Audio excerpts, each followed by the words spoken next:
Vai, né? Que passo já, daí já. Ó, que até 2016 existia um prazo máximo de 2 anos. Só que lá em 2016 foi revogado esse prazo para o aprovado fazer o registro. Então hoje, passei e vou me formar daqui 3 anos, não tem problema nenhum. Tua aprovação tá válida e você consegue sim fazer o registro do CRC. Mas era por causa dessa lei lá de 2016 que o pessoal ficava com medo. E ainda falam isso. O pior é que tem professor que ainda fala isso, né? Aí que é o mais triste. Eu, na verdade, também achava que era no final, né? Que nem prova de direito, que tem que tirar o OAB lá. E daí eu não sei quem, acho que é algum amigo meu que fez a faculdade falou, não, no sexto período, ali no quarto ano você já pode fazer, no terceiro ano você já pode fazer. Aí eu falei, então tá, né? Daí a minha amiga vai fazer nessa segunda fase aí da prova online, ela vai fazer. E ela falou, você tá no sexto? Eu falei, não, eu ainda tô no quarto. Ela, senão você podia fazer. Deu, infelizmente. Daí agora você Ó, falando que acho que tá, então... mas tá explicado aqui o porquê desse mito. Que até 2016 era 2 anos. Depois o CRC derrubou isso. Tá aqui. Base legal, resolução 1518. Revoga, né? E ficando ainda, todo mundo que passou anteriormente, que não tinha ainda feito nos 2 anos, acabou valendo também. Uhum. É coisa Então que faz que pagar ninguém essa... fala para vocês, né? Não, Que na verdade, se o não aluno mesmo. quiser entrar no primeiro semestre e quiser fazer, pode. Só que Mas qual a que é o chance problema? dele acabar perdendo dinheiro, né, por não ter todos os conteúdos, o É muito grande. conhecimento, é muito grande. Mas aqui a gente tem na sala um caso diferente, que é o do André, Que é do André que já tem que já é um técnico, conhecimento. já Uhum. tem uma formação, então ele tem uma bagagem para poder fazer a prova. Sim. Vamos ver, né? Não é bem assim. Mexo todo dia com contabilidade lá, todo mês fazendo fechamento, já tô há tempo, mas às vezes as perguntas que tá lá são muito teóricas e assim, a E é gente mexe na bem prática. teórica. Hoje em dia está bem Então, teórica. na prática faz beleza, agora teoria. Mas é que nem o professor falou, como tá a prova vai ser online, então você pesquisar, né? Então fica Eu mais. não sei como está a questão de bloqueio de tela, essas coisas, porque essa primeira prova deu um pouco de problema. Mas eu acho que ela está um pouco Eu acho que não vai ser mais. tão fácil que nem essa primeira, né? Eles deve ter algum tipo de bloqueio lá para não ficar É, tão vai liberado. depender muito Assim. do sistema, né? Mas Uhum. puta, todo sistema é falho. O sistema de computador tem problema. Então existe essa possibilidade. E não sei se vocês já viram a prova essa última prova. Não cheguei a ver. Vamos dar uma folhada, já que tem pouco aluno. Daqui a pouco eu faço um resumo da aula para vocês. E na próxima aula daí a gente faz fazendo cálculo. Beleza, tô brincando.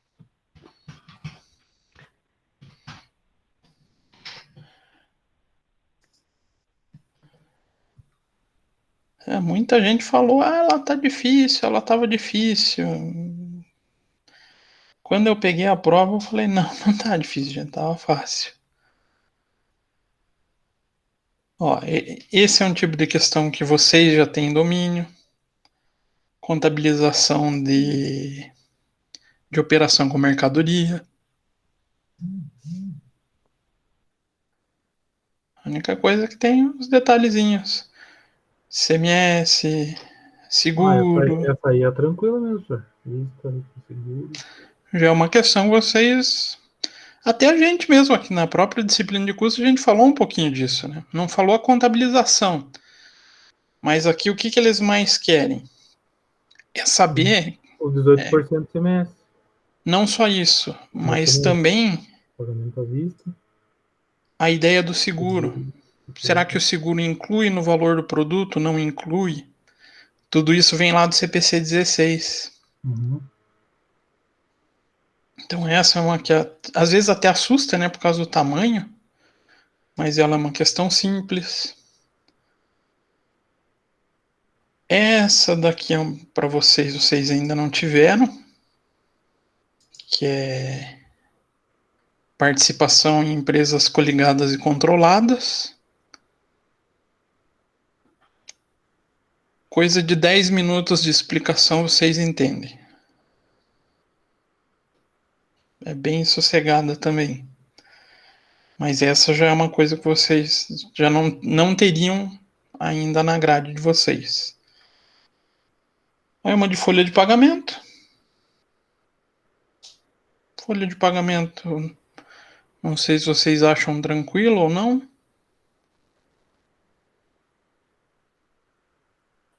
A gente não teve assim nada de parte de cálculo de folha, nada ainda.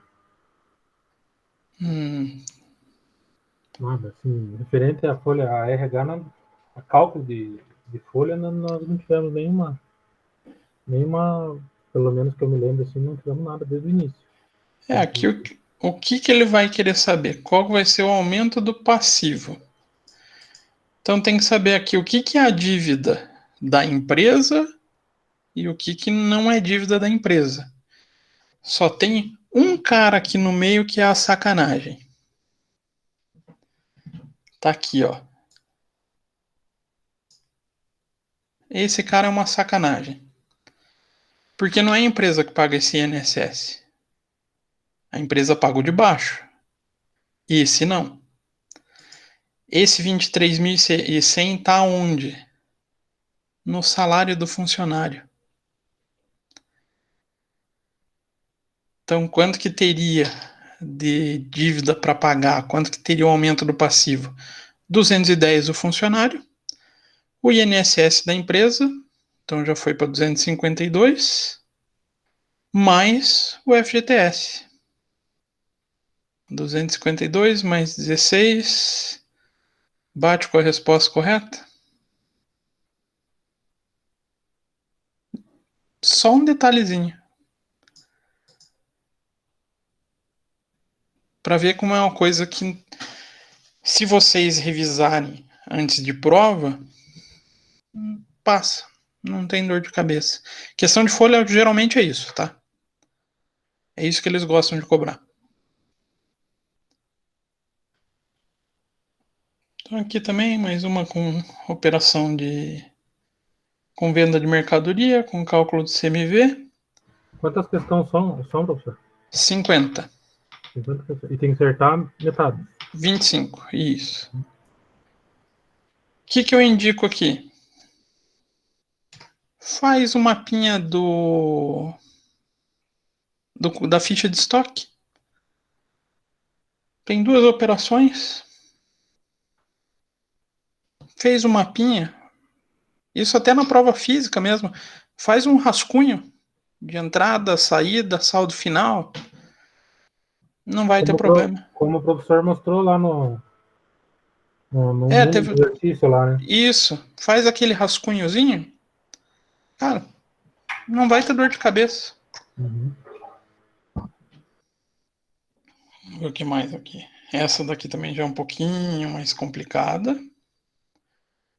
Porque daí também envolvendo operação de controlada e coligada. Mais uma de estoque. Então também não é nada difícil. A única coisa aqui que vocês precisam conhecer um pouquinho sobre ajuste a valor de mercado. Então nada também. Essas daqui são as chatas, mas que são fáceis. Que o que eles querem que vocês façam aqui? Olha como eles foram até diferentes. Pediram origem à aplicação. O que é origem e o que é aplicação?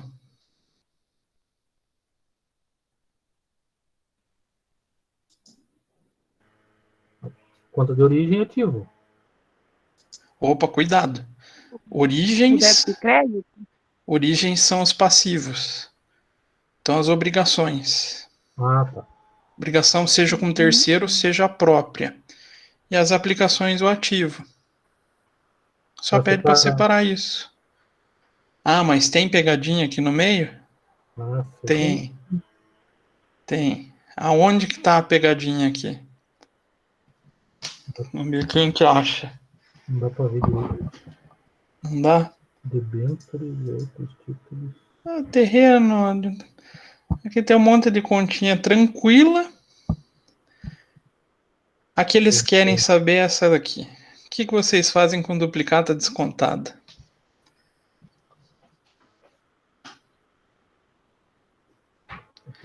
Duplicata descontada é ativo? É um ativo ou um passivo? É um ativo, porque a gente, duplicata descontada, a gente negocia com o banco, né? A professora até passou isso pra gente. Sério? Mas eu entendo que duplicata descontada, nós temos o duplicata a receber e a gente está descontando antes do banco. Está descontando antes. O recebimento, né? A contabilização antiga era como se fosse uma redutora da duplicata a receber. Não pode mais. Como na sua essência ela é uma operação de empréstimo bancário, vai lá para o passivo hoje em dia. Então a professora não passou isso para gente. Ela mostrou que tem a conta redutora dentro do duplicatas a receber. Não. Então já apaguem isso da memória. Duplicata descontada é como se fosse um empréstimo. Vai ser tratado lá no passivo. Porque não é um empréstimo na essência. Está adiantando um dinheiro. A única coisa que você está dando é uma duplicata em garantia.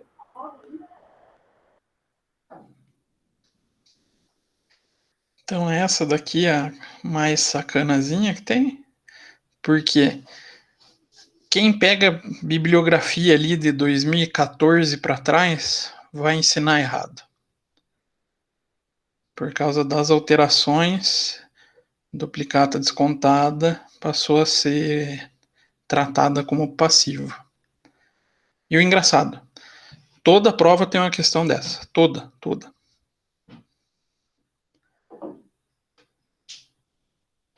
Aqui mais uma de operação com coligada, controlada. Então outra que vocês não têm. Essa daqui é a que assusta todo mundo? Porque quem de vocês já ouviu falar em ativo biológico? Deus me free. Nada mais é do que uma espécie de um estoque, só que ele tem um CPC específico para ele. Não é difícil também não. Também cai uma questão por prova, tá? Ativo biológico, uma por prova. Aquela contabilidade de... Não é contabilidade, como é que é? Rural? De fazenda, sei lá, tem um negócio assim também, não tem? Tem, dentro da contabilidade rural, é costume a gente trabalhar o ativo biológico. Tá. Entendi. Aí mais uma de compra e venda de mercadoria. Então dá uma série de transaçãozinha e pede o quê? O resultado. Será que é difícil? Será que é fácil? Eu tô na dúvida. Tô com um pouquinho mais de tempo, posso até fazer razonete. Mas olhando cada operação, você já até consegue, se tiver um pouquinho mais de atenção, resolver sem razonete, sem nada. Também é uma questão fácil, tá? Claro, né? Lembrando, seguir princípio da competência, né, com operações que têm a vigência em mais parcelas, pode ver que tem também do empréstimo. Fora isso, né, contabilização, débito e crédito puro. E mais uma de resultado, de classificação das contas, né? Valor de patrimônio líquido. Então, nada mais é do que fazer a classificação das contas de acordo com o patrimônio líquido, tendo algumas aqui um pouquinho diferentes. Por exemplo, muita gente acaba esquecendo essa, ações em tesouraria. Mas ações em tesouraria nada mais é do que a ação da própria empresa que está no poder dela. Aí tem as reservas, é bom conhecer sobre reserva de lucro e reserva. Ai, fugiu o nome da outra reserva, deu branco. Então tem reserva de capital. Pronto, lembrei. Reserva de capital e reserva de lucro. Conhece a estrutura, se resolve tranquilamente. Essa daqui vocês não tiveram, provavelmente. Deve ser, geralmente a gente vê intermediária 2.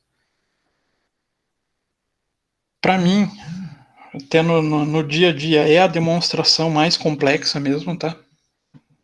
Mas ele não pede ela por inteiro, então fica um pouquinho mais fácil. Nossa, que crime. Hoje é que eu li que estão usando o termo errado ainda. Que não se usa mais DRE, tá?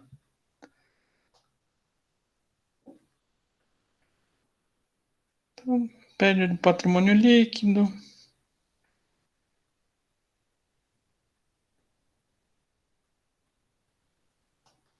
A contabilidade de custos aqui, com que vocês já tiveram nesse primeiro bimestre, vocês resolvem todas elas.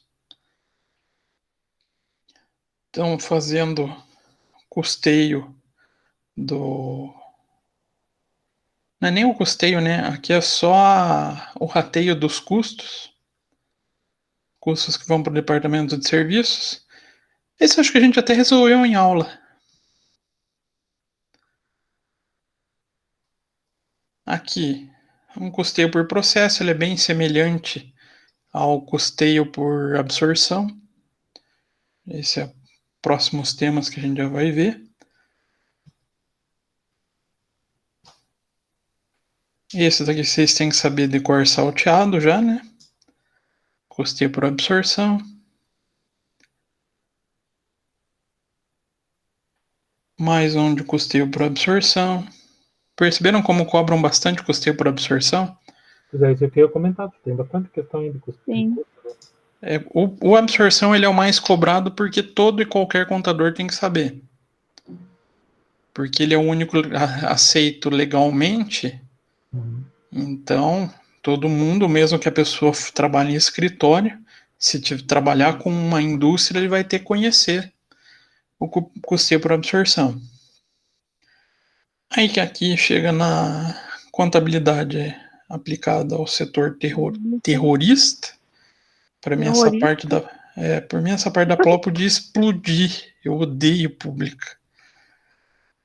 Graças a Deus estão transformando a pública um pouco mais parecida com a empresarial. Aí eu tô começando a entender um pouquinho mais. Mas eu odeio. Gerencial. Tem algumas coisinhas que vocês não viram ainda. Que daí envolve também custeio variável, que a gente vai ver mais para o fim do bimestre. Tem a parte de análise de demonstrações, mas olha quantas de contabilidade gerencial. 2. Controladoria. Também mesmo tipo de assunto da gerencial. Uma. Aí a parte de direito, né?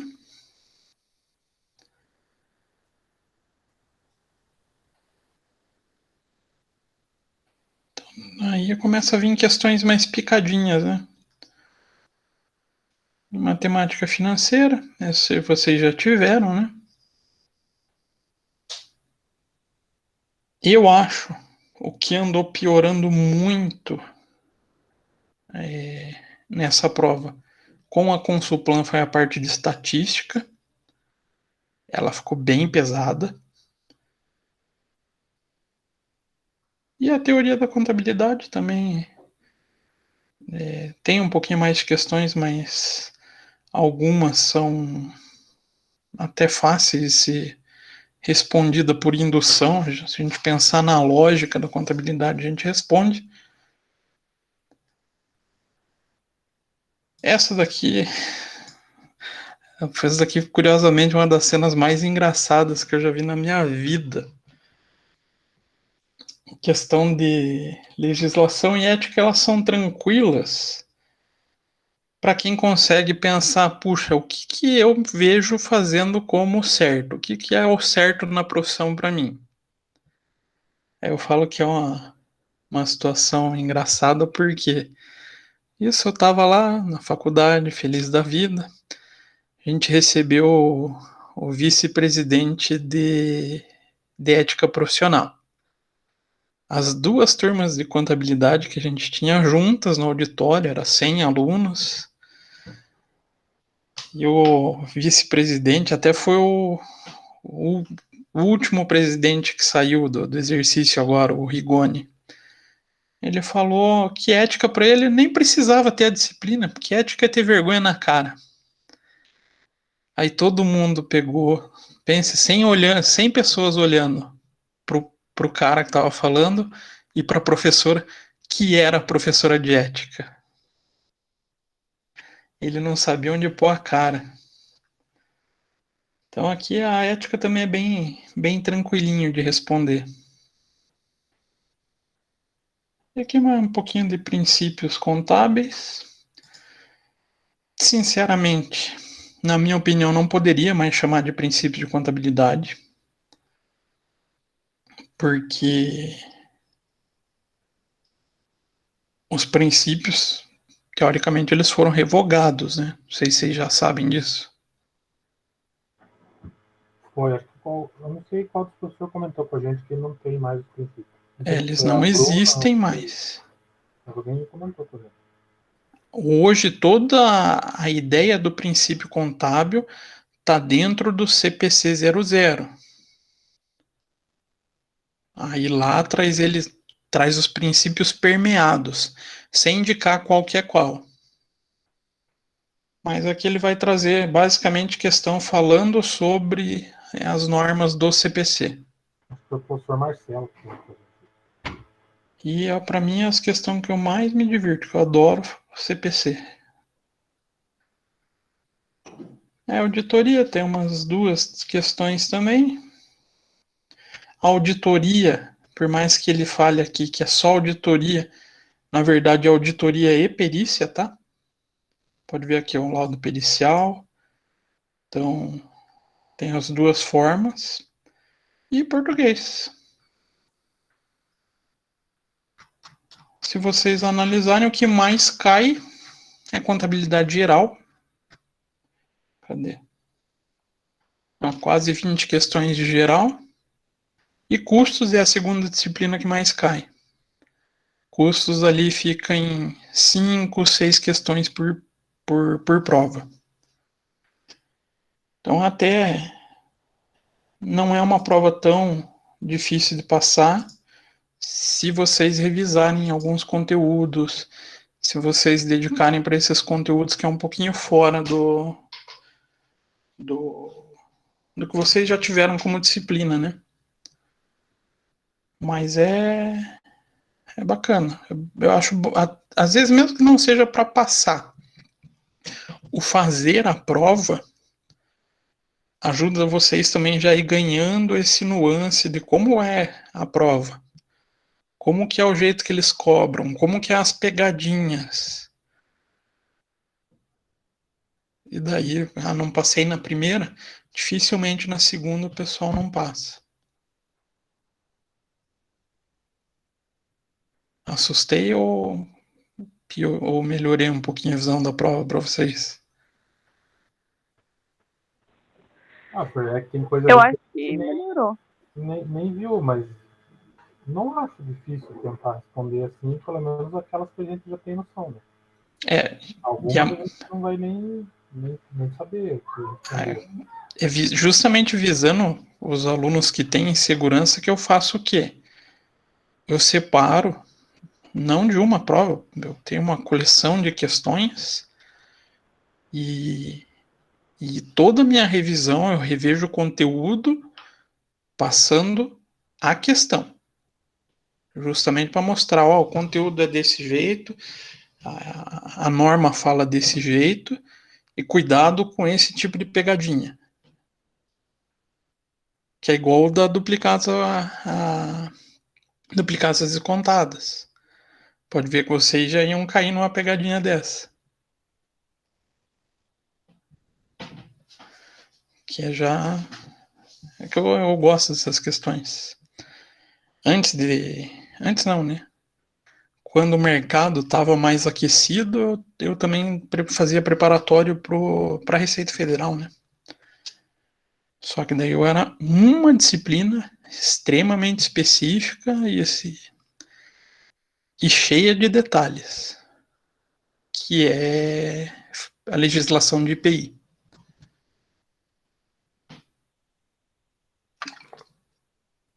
Então daí a gente aprende, né? Dando aula em cursinho preparatório para o CRC, a gente aprende como tratar esses macetinhos. Mas se fosse vocês, se vocês tiverem um dinheirinho sobrando, tentem, vale a pena. E como diz no exército, todo roubo vem de uma tentativa. Então, se vocês tentarem, vai que vocês estão num dia inspirado, passam, pronto. Não precisa. Ainda vão poder se gabar para os outros, já pensaram? Eu já tinha sido aprovado no exame lá no segundo período, no segundo ano.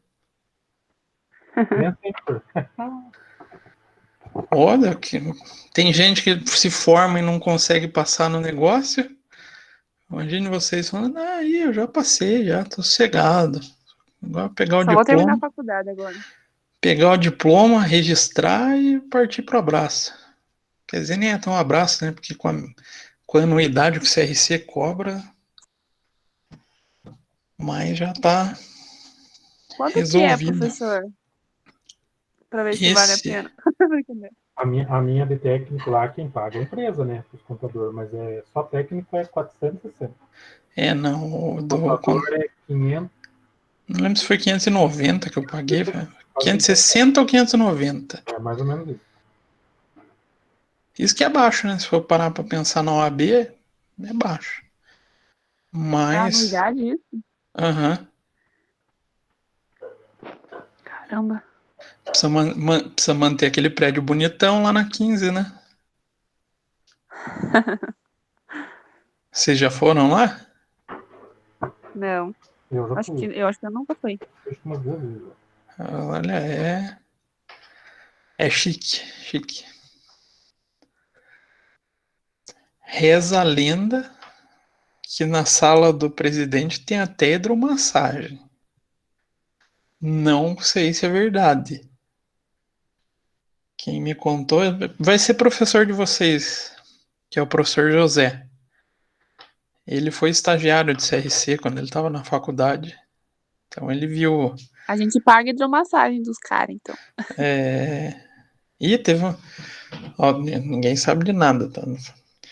Na época ele levou. Teve um evento lá no Nordeste, aí ele pegou uma nota, tinha passeio de bug. Gente, é um absurdo que eles fazem com o nosso dinheiro. Absurdo. E o pior, às vezes, a gente precisa de investimento em outras áreas Só que eles não se esforçam muito. O atual presidente, eu sou amigo dele, eu me formei com ele numa especialização e eu queria que ele investisse mais na formação acadêmica dos professores. Porque o professor de contabilidade não nasceu professor, né? Ele foi preparado para ser técnico, para ser profissional. Então a gente precisa desse auxílio. E ele teve a audácia de falar para mim: olha, dinheiro CRC não falta, mas eu preciso que aprovem o projeto. É uma coisa assim de louco. Mas até que ainda vem melhorando um pouquinho. Mas vamos ao que importa para a aula de hoje, né? Tentem, aconselho vocês, tentem fazer essa prova. Então, como eu falei para vocês, como tem pouco aluno, a gente vai começar o assunto e quando chegar no cálculo, daí a gente interrompe. Eu passo bem resumido o cálculo, mas aí na próxima aula a gente vai efetivamente calcular. Então a gente vai falar de custeio por departamentalização. O que é esse dito custeio por departamentalização? É uma derivação, ou seja, ele é um aprimoramento do custeio por absorção. Só isso. Então toda a ideia, toda a sistemática, ela é baseada no custeio por absorção. Ah, ela é legal, ela pode ser feita na minha empresa? Pode. Ah, ela é aceita pelo imposto de renda? É. Por quê?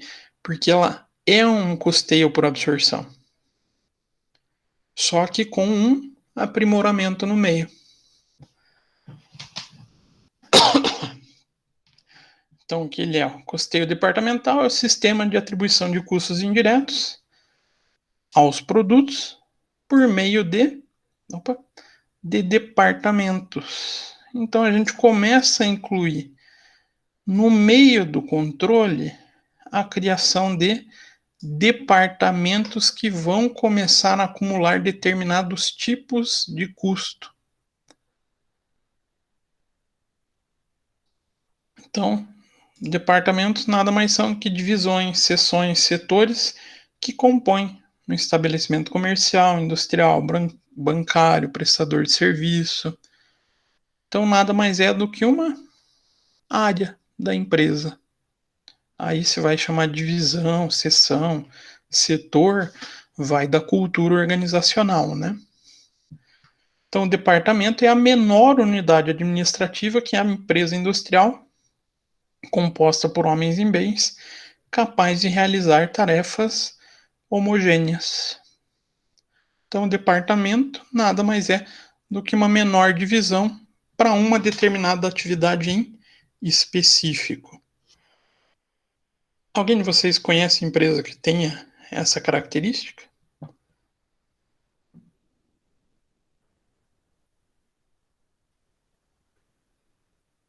Será que no escritório de contabilidade tem?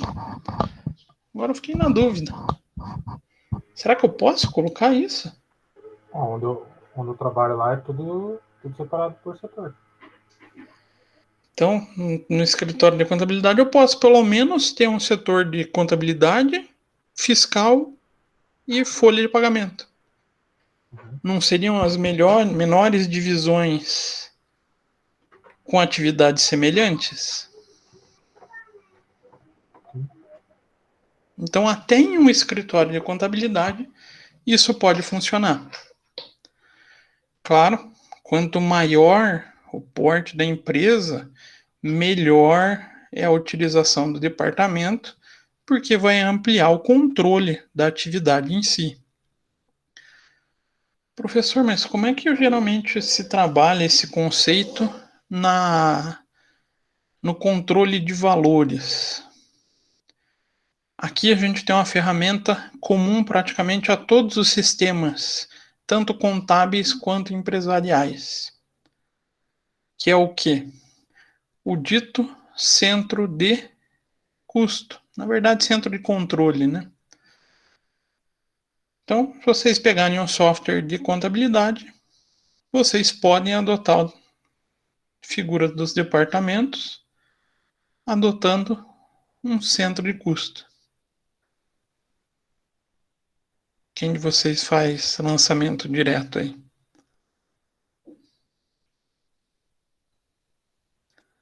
Ninguém? Como que é, professor? Lançamento direto? Lançamento contábil. Tem o hábito de... Eu faço direto lá. Mas é tudo separado. Lá, mas então você tem que preencher a planilha lá. Planilha não, né? Campo de centro de custo.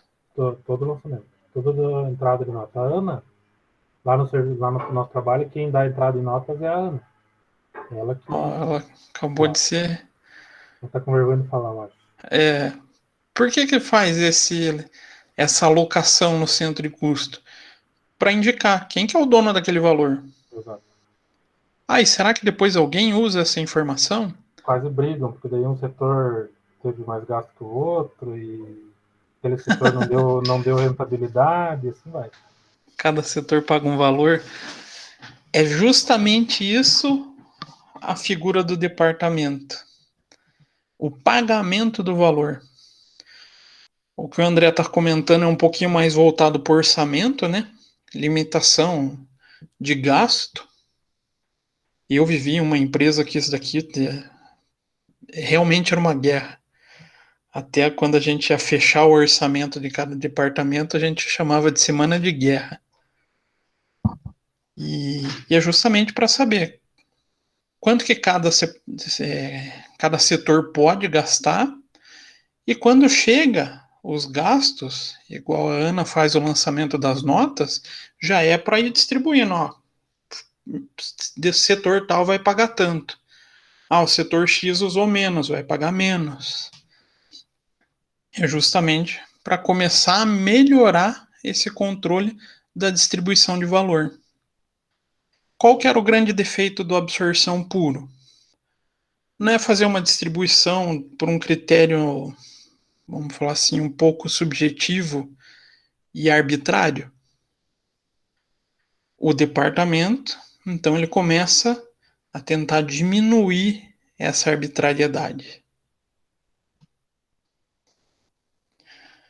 Então, alguns possíveis departamentos que eu exemplifiquei aqui para gente: área administrativa financeira, área de cobranças, contas a pagar, contas a receber, controladoria, diretoria, núcleo de processamento de dados, ou TI, setor de pessoal, ou de folha de pagamento, transporte, comunicação. Então a gente pode ter várias. Área comercial, área de compras, expedição, faturamento, marketing, recebimento, venda. Área de produção. Aqui é interessante que algumas são da produção, mas não têm capacidade de produzir. Então, ambulatório médico. Então, vocês vão lá no setor de... Algumas empresas chamam de SESMIT, que é a segurança e medicina do trabalho, né? Ela produz alguma coisa?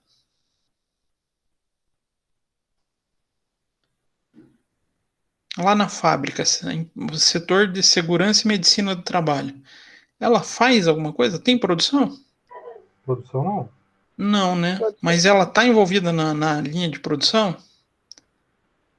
Sim. De modo indireto, ela está lá controlando. Sim. Até para garantir a segurança do trabalhador. Então alguém tem que pagar essa conta. Não faz sentido? Sim. Que a área vai ter um custo. Ela vai ter gasto para poder existir. Só que alguém vai ter que remunerar esse custo. Então, quando a gente faz o lançamento, então chegou a nota e veio o material lá para o ambulatório, foi para o centro de custo deles. Quando a gente está na área de fechamento contábil ou de fechamento de custos, a gente vai ter que pegar esse ambulatório, esse centro de custos ambulatório, e começar a distribuir de acordo com a utilização para as outras áreas. Então, a gente pode passar para a área de acabamento, almoxarifado, carpintaria, área de manutenção, a própria área de contabilidade de custos, parte de controle de qualidade, costura, fundição, montagem, própria área de desenvolvimento de produto. Então, algumas são efetivamente produtivas e têm capacidade de gerar receita. É quem produz realmente o produto. E algumas são unidades auxiliares. Por isso, a gente tem nos sistemas essa figura de centro de custos muito forte, mas nem todo de centro de custo é um centro de custo. Ele pode ser classificado também como um centro de lucro. Já ouviram esse termo? Centro de lucro? Esse já é um pouquinho mais difícil, centro de custo é mais fácil. O centro de lucro é um departamento que tem a capacidade de gerar receita, de produzir algo para ser vendido.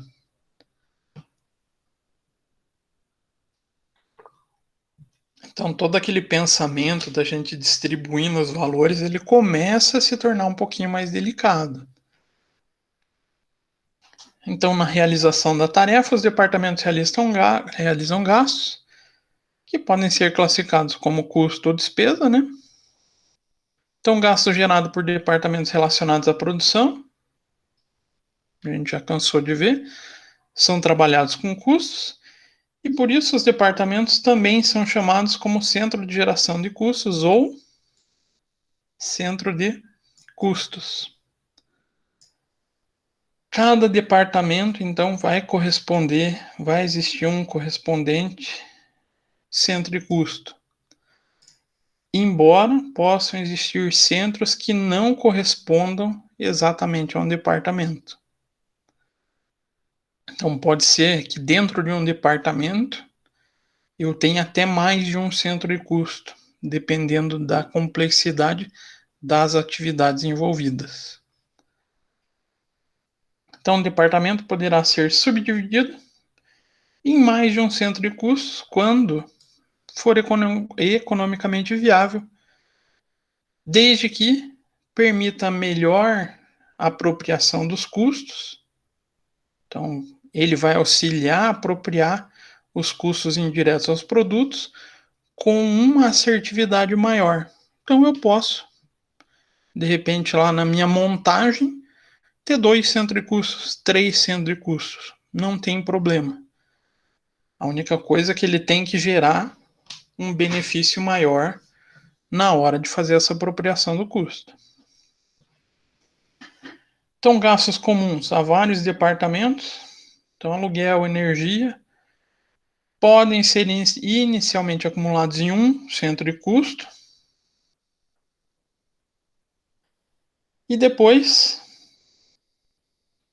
a gente pega esse valor do centro de custo e faz o rateio, faz a divisão para outros setores. Ana, é comum isso lá na hora que você está lançando as notas, aparecer o rateio para um centro de custo e que aparentemente depois vai ser distribuído para mais pessoas? Já teve essa percepção? Por que eles fazem isso, será? Será que é uma maneira de facilitar?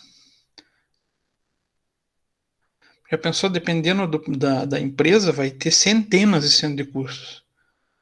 Eu falo na LL, que hoje é a Rumo, né? A gente tinha centenas de centros de custos. E tinha áreas que... área de facilities, que eles chamavam, né?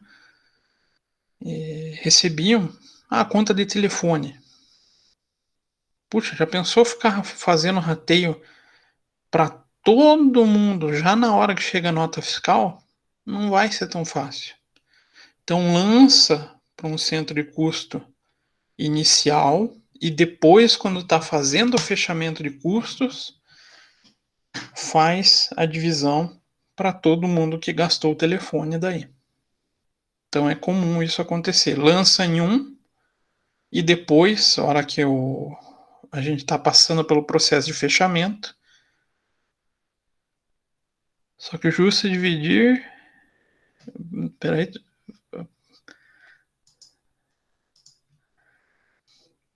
O justo dividir e todos usaram. Você deu certo, né?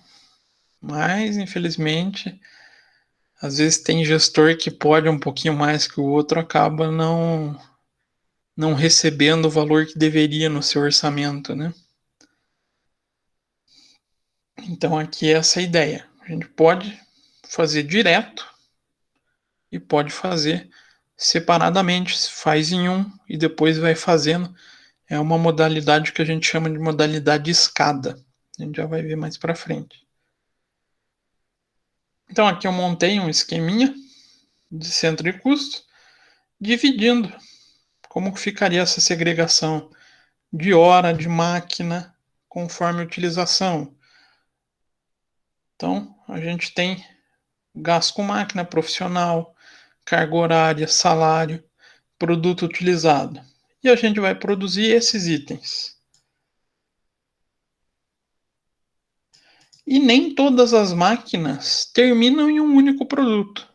Por exemplo, a máquina 1, ela sai um resultado 1, que pode ser utilizado para os outros itens.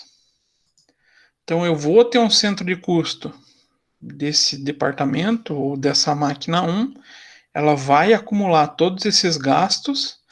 Então vai ter o gasto da máquina, a depreciação da máquina, vai ter o profissional que opera ela, vezes a sua carga horária, quanto que vai ter de salário, vai gerar o valor no centro de custo e a gente vai depois distribuindo para as outras áreas até que a gente tenha o resultado de cada produto.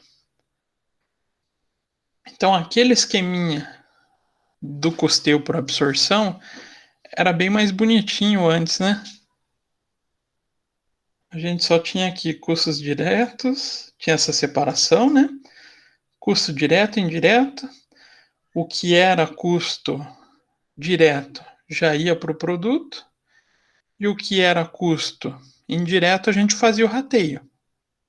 Isso é a absorção, né? Qual que é a diferença que está aqui?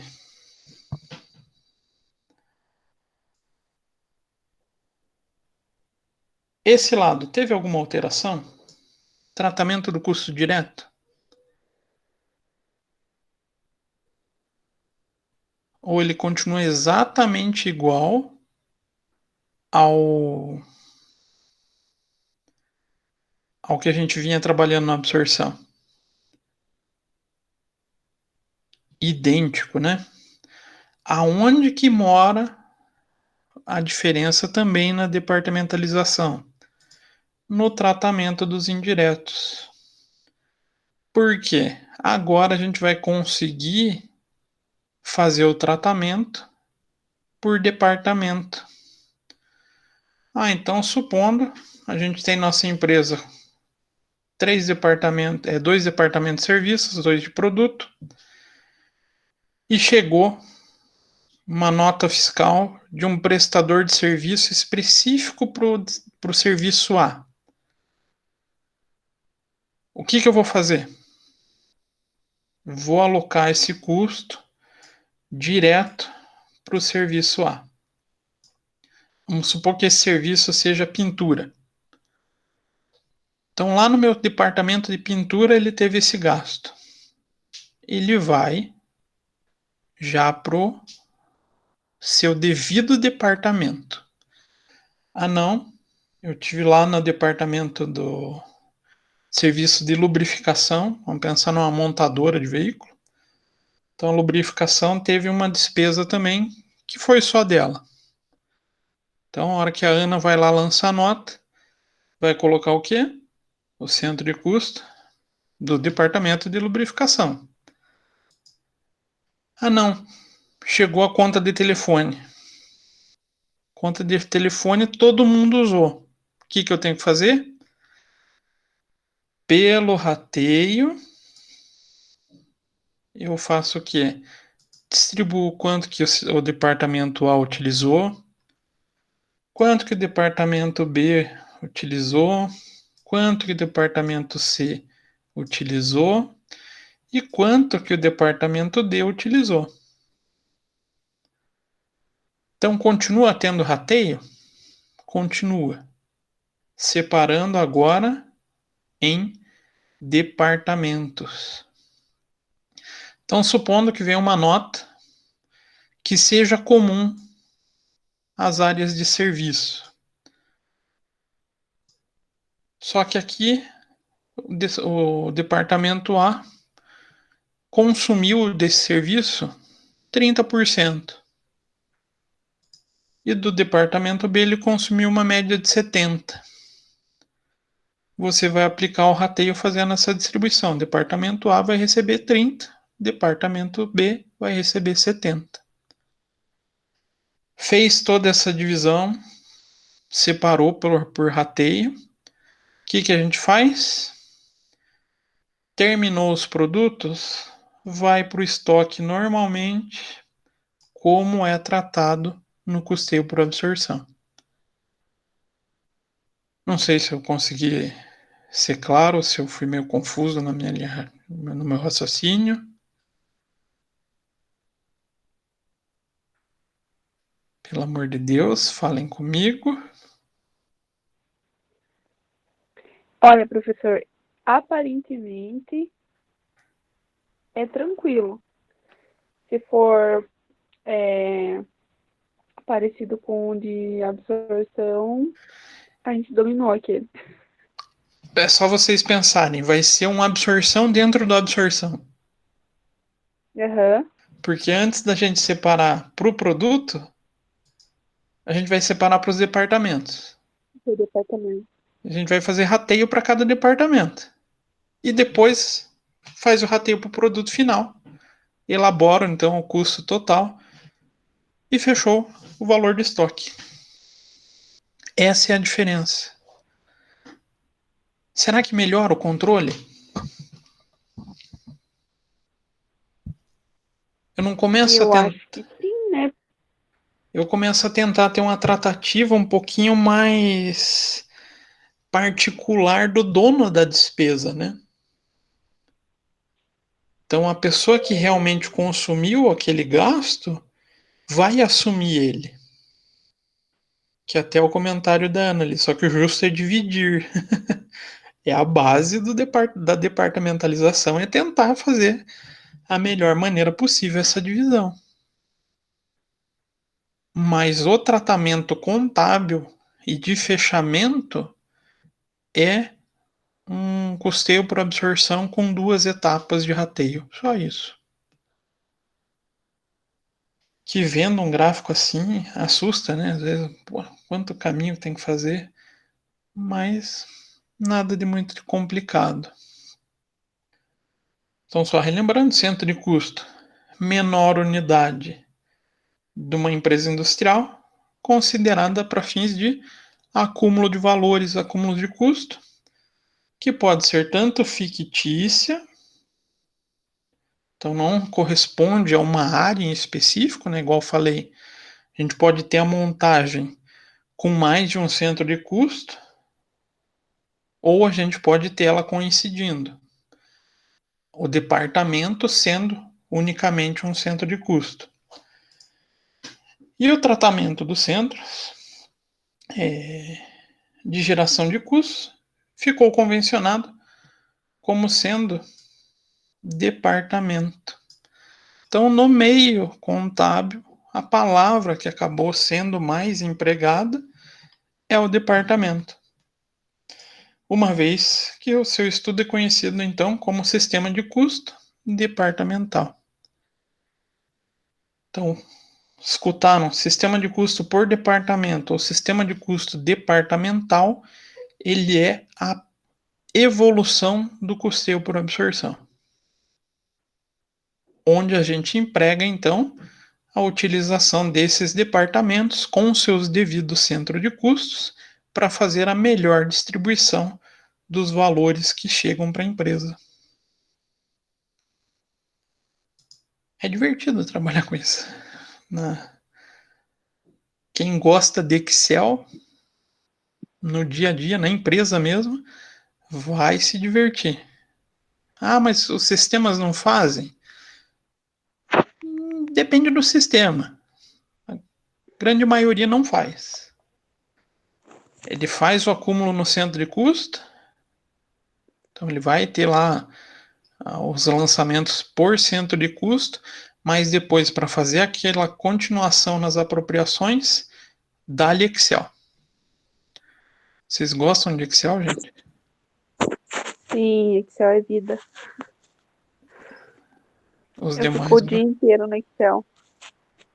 Lá a gente mexe bastante com Excel, assim, ainda mais eu no parte de fechamento contábil lá, final de mês é planilha. Eu tenho uma teoria particular que é o dia do apocalipse final é quando o Excel parar de funcionar. O mundo vai parar, vai entrar em colapso. Porque, gente, o que a gente usa de informação no Excel, mesmo tendo sistemas igual o SAP, gasta milhões para ter o SAP e a gente acaba utilizando o Excel para fazer os cálculos. É impressionante. Então, o pessoal que tem um pouquinho de dificuldade de Excel, eu aconselho, faz uma imersão. Ah, preciso pagar curso? Hoje em dia não. Vai no YouTube, procura os vídeos e vai tentando fazer. Aprende rapidinho. Só a macro que é mais difícil, mas o restante você consegue chegar no final do intermediário, indo para o avançado, só vendo vídeo no YouTube, tranquilamente. Mas é importante, tá? Isso é verdade. Eu tô na batalha para aprender macro. A macro, dependendo, aí já precisa saber Visual Basic, aí já entra na programação, aí o negócio começa a ficar tenso daí. E eu tenho que pedir ajuda em macro. Porque eu tenho um amigo formado em ciência da computação, ele é programador de profissão mesmo, né? Ele trabalha fazendo programação. Aí eu peço ajuda para ele, porque eu não consegui ainda. Mas o restante eu aprendi tudo no YouTube. No YouTube, fazendo, às vezes eu vou vendo alguém trabalhar, eu ficava do lado, eu posso aprender? A pessoa às vezes fica meio assim, mas é difícil o pessoal falar não quando a pessoa fala que quer aprender, né? Aprendi tudo na caruda, como dizem. Deixa eu Tô aprender aí, tentando vai, me aprender ensina. sozinha, mas tá difícil. Não, mas pega o YouTube, vai pegando os tutoriais que dá. Pega o Uhum. tutorial, joga, vai, testa até, erra, testa de volta, erra, testa de volta, acerta, e assim aprende. Sim, É uma é beleza. exatamente isso. Então, continuando aqui. Então, os custos diretos, semelhante, então, à absorção. Tem o custo direto, vai para o produto, não tem tratamento, não tem separação nenhuma. Só o custo indireto, né? Seguindo toda essa lógica aqui, que a gente passa pelos departamentos até ele acumular no produto. Então a gente vai ter também departamentos de serviço, que são aqueles auxiliares ou de apoio. Então prestam serviço em toda a empresa, inclusive para departamento produtivo, embora os produtos não transitem ou eles não sejam responsáveis pela confecção. Os custos gerados nesses departamentos são indiretos, já que ele está prestando serviço para várias áreas da empresa, e você alocando eles num centro de custo, você adotando a departamentalização, fica mais fácil de você ratear o valor dele. Então, esquema de apuração, identificação do custo indireto, identificou ele, faz o lançamento, faz a acumulação no seu centro de custo. Terminou o período, vocês vão fazer o fechamento. Os custos acumulados no departamento de serviços são transferidos, então, para outros departamentos de serviços ou para outros departamentos de produção. E depois que fez todo esse trâmite, então depois de todos os custos indiretos já alocados aos departamentos de produção, eles vão para o produto e depois para o estoque. Basicamente, a gente vai fazendo uma escadinha de rateio, né? O método escada é o mais utilizado, tá? É o que eu mais aconselho vocês trabalharem no dia a dia, porque ele fica mais razoável de se calcular, ele fica mais tranquilo de se visualizar. Então, importâncias. Então, a margem de erro na atribuição dos custos indiretos acaba sendo menor quando se adota o custo departamental em relação ao absorção. Faz sentido? A absorção a gente só faz um rateio, um processo de rateio, e muitas vezes com critérios não tão aprimorados, né? Se eu começar a distribuir, então, pelos departamentos, isso vai me trazer uma garantia maior dos valores que cada produto vão receber. Então, ele foi desenvolvido, foi pensado em minimizar essa distorção do rateio. Então, a gente não deve esquecer, enquanto os custos diretos são gerados. Peraí, cadê meu mouse aqui? Achei. Especificamente na área de produção, então aqueles que a gente já consegue alocar os produtos, os custos indiretos de fabricação podem ter origem não só na produção, mas como nas outras áreas de atividade da empresa. E os custos indiretos de fabricação incorridos durante o mês, que beneficiam a fabricação de todos os produtos, devem ser rateados entre cada um deles.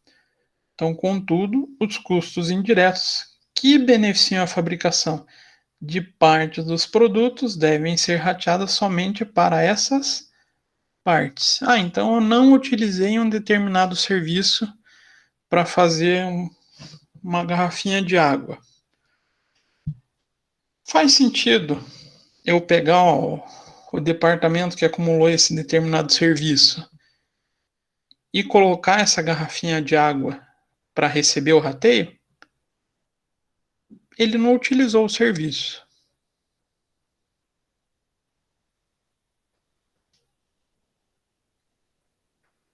É a mesma coisa, eu gosto de fazer a analogia da pizza, né? Vocês sabem disso.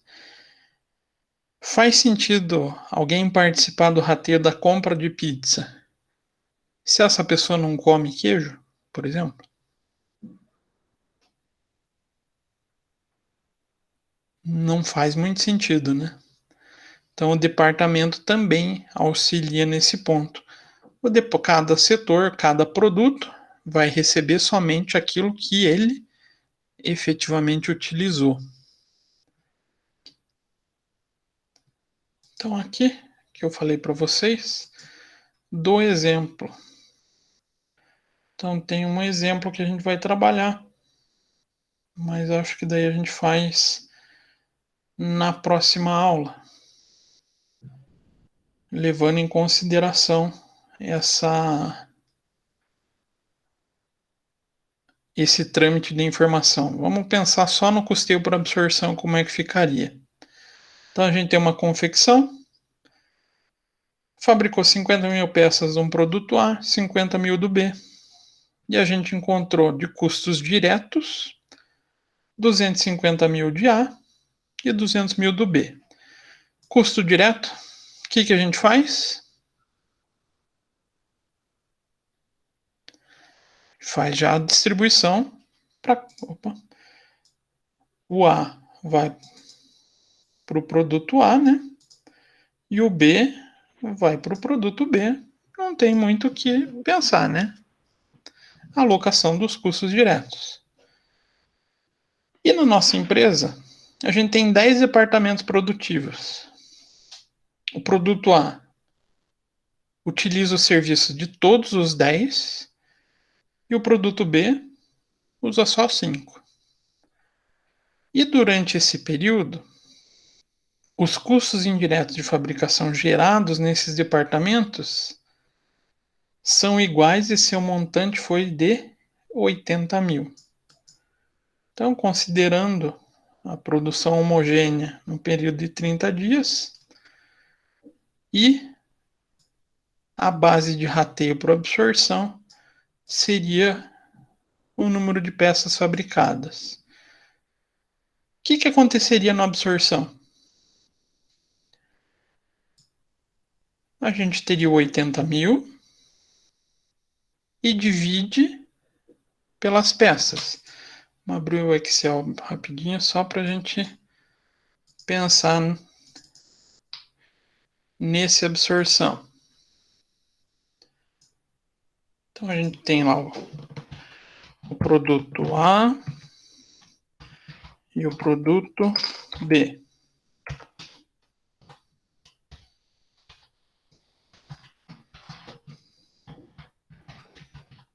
Custos diretos. Quanto que a gente teve de custo direto? 250 mil para o A, 200 mil para o B. Isso vai ser indiferente se é o por departamento ou se é o por absorção. A gente vai vir alocar 250 mil e 200 mil.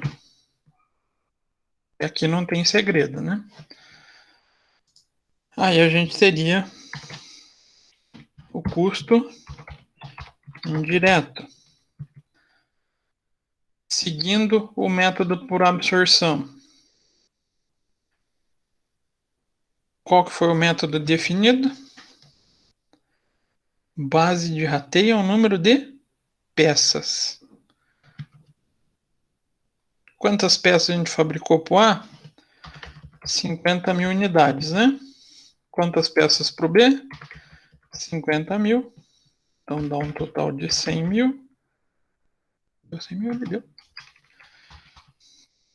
Então, fazendo os nossos percentuais.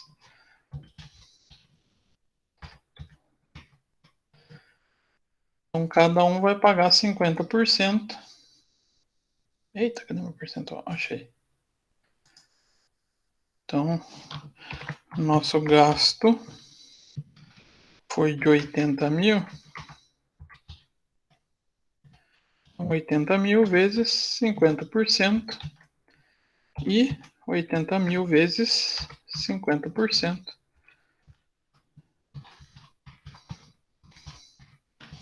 Nosso custo total, 250 mais 40 e 200 mil mais 40. Até aqui, super tranquilo, custeio por absorção básico, né? Mas se a gente começar a adotar a departamentalização, esse 80 mil passa por um tratamento diferente.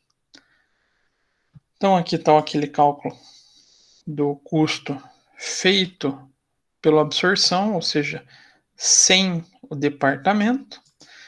Quando a gente começa a adotar o departamento, a gente começa a ter algumas variações.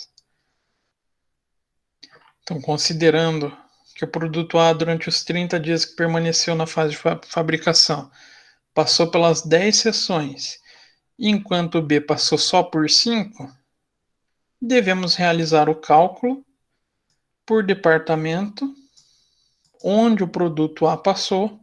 Então, ele vai receber a carga de custos indiretos pelos 10 departamentos e o produto B vai receber quanto? A carga da metade dos departamentos, só dos 5 departamentos que ele passou.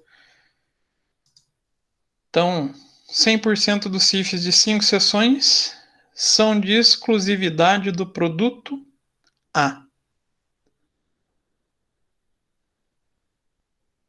50% dos CIFs de 5 sessões são decorrentes do produto A, enquanto os outros 50% são decorrentes ou são devidos ao produto B. Então, qual que é a lógica da distribuição? Pode-se trabalhar com duas formas de cálculo. Eu poderia dividir já colocar 40 mil para o produto A. Então, vamos colocar aqui.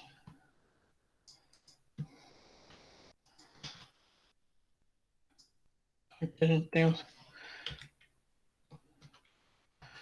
nossos custos indiretos. 5 sessões, produto A. De 10 sessões foi 80 mil. 5 mil corresponde a quanto, então, de 80 mil? Fiquei na dúvida agora. 50 mil? 30 mil? 40 mil? Como é que é, professor? 80 mil? Representa as 10 sessões, os 10 departamentos. 40 mil. Né? Então, 40 mil 5 sessões metade, né? Então, já vai direto para o A. Ele é responsável por esses 40 mil. E agora a gente tem a segunda parte. 5 sessões do produto A e B. O total do gasto foi 80 mil. 40 mil já está alocado. Falta alocar quanto? 40. E cada um utilizou 50%. Seria 20 mil e 20 mil.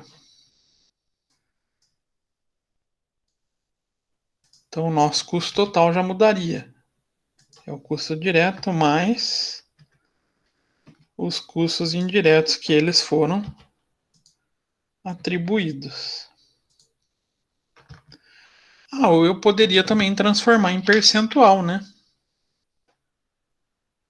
Fazendo essa lógica, eu poderia trabalhar também com a ideia de que o produto A vai receber 75% e o produto B só 25%.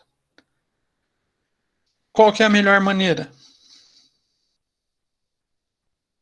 O que vocês acham? Fazer primeiro a separação entre os produtos que usaram e os que não usaram, ou já transformar em percentuais e dividir? Eu acho que já fazer pelo percentual. Fica a critério do freguês, como dizem. Se vocês sentirem mais tranquilos fazendo essa divisão, separa primeiro a parte do produto A e depois separa produto A e B, tranquilo, vai dar certo. Se a gente fizer pelos percentuais, vai dar certo também. Então a gente acaba. Talvez num exemplo que tenha muitos custos indiretos, para daí você separar por cada produto, você já coloca ali o percentual e já faz direto só com base nos valores, né? Que tem lá. Uhum. Daí é mais rápido. Mas isso a gente vai. Aqui eu só tô passando aqueles exercícios simplesinho. Depois a gente vai colocar as pimentas, vai colocar o tempero para dar gosto, né? Então vai ficar naquela divisão que a gente achou. 100% de 5 sessões vai dar o 40 mil. Tá aqui, né? E fazendo a outra metade, 50% das outras 5 sessões que trabalharam, mais o 20 mil. Então totalizou de custo indireto 60 mil reais. Enquanto o produto B só usou 50% das 5 sessões. Então, 20 mil. Opa, aqui faltou um zero, né?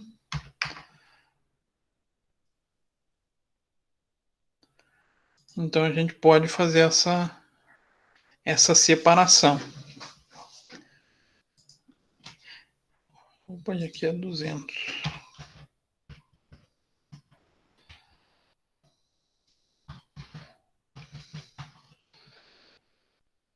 Deu muita diferença?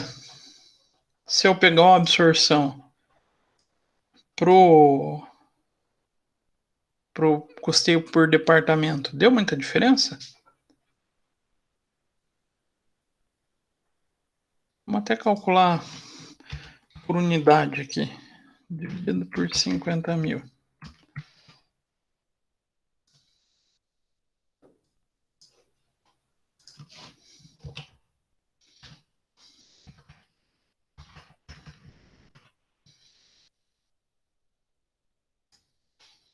Ó, se eu adotar a absorção tradicional, produto A vai me custar 5,80. Se eu adotar o custeio por departamento, ele vai subir para 6,20. Será que fica mais realista esse tipo de valor?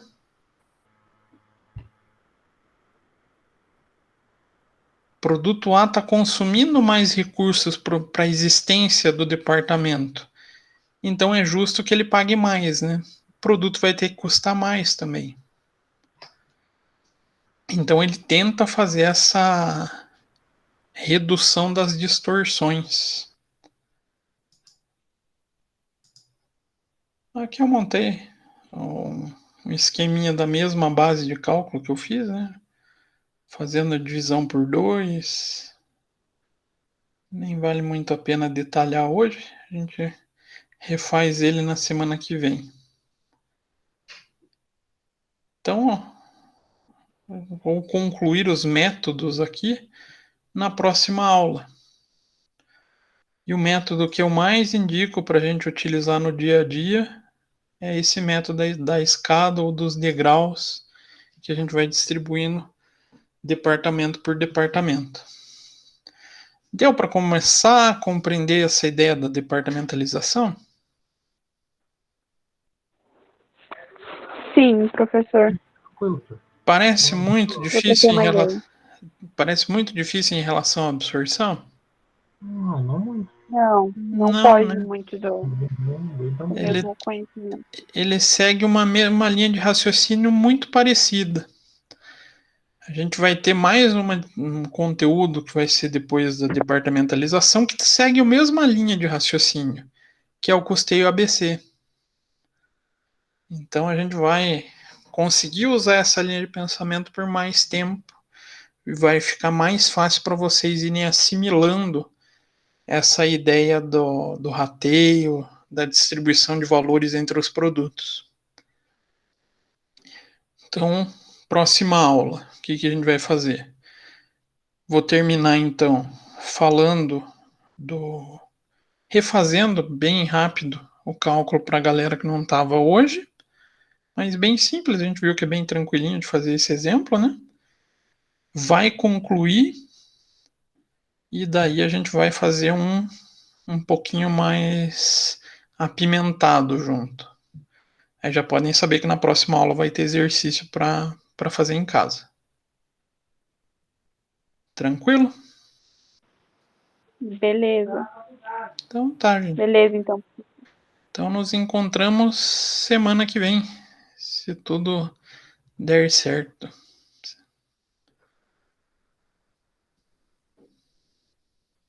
Tranquilo então, gente? Então tá bom, professor. Então tá. Então boa noite, bom descanso para vocês e até semana que vem. Para você também. Posso só, Oi? nada a ver mais com a aula? Diga, perguntar para o professor sobre o exame ali. Eu estava lendo ali, tentando fazer a inscrição.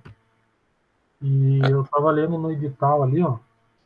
E tem os requisitos lá para fazer a inscrição, né?